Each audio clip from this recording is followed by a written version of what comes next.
জীবিকার তাগিদে প্রতিদিনের মতোই কয়লা খনিতে নেমেছিলেন শ্রমিকরা, কিন্তু কেউই হয়তো ভাবেননি সেদিনের সেই নামাটাই হবে জীবনের শেষ যাত্রা। হঠাৎ একটি বিকট বিস্ফোরণে ধসে পড়ে খনির ভেতরের বড় অংশ। মুহূর্তেই আটকা পড়েন ভেতরে থাকা শ্রমিকরা।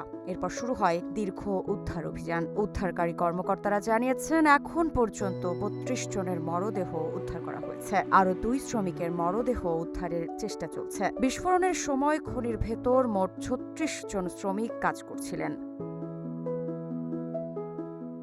ঘটনাটি ঘটেছে বেলুচিস্তান প্রদেশের রাজধানী কুয়েটার কাছে সোরাঙ্গে এলাকার একটি কয়লা খনিতে। ৩০ জুলাই খনির ভেতরে হঠাৎ বিস্ফোরণের পর মুহূর্তেই ধসে পড়ে এর একটি বড় অংশ। প্রাথমিক তদন্তে ধারণা করা হচ্ছে, খনির ভেতরে জমে থাকা মিথেন গ্যাসের বিস্ফোরণ থেকেই এই দুর্ঘটনা ঘটেছে।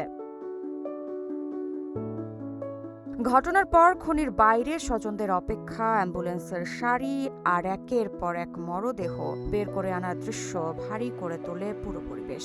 স্থানীয় এক শ্রমিক জানান, অভাবের কারণেই মানুষ এমন ঝুঁকিপূর্ণ কাজে নামতে বাধ্য হয়। নিহতদের মধ্যে ৩ জন অন্যদের বাঁচানোর চেষ্টা করতে গিয়ে নিজেরাও প্রাণ হারিয়েছেন। উদ্ধার অভিযান এখনো চলছে। তবে সময় যত গড়াচ্ছে, ধ্বংসস্তূপের নিচে জীবিত কাউকে পাওয়ার সম্ভাবনা ততই ক্ষীণ হয়ে আসছে।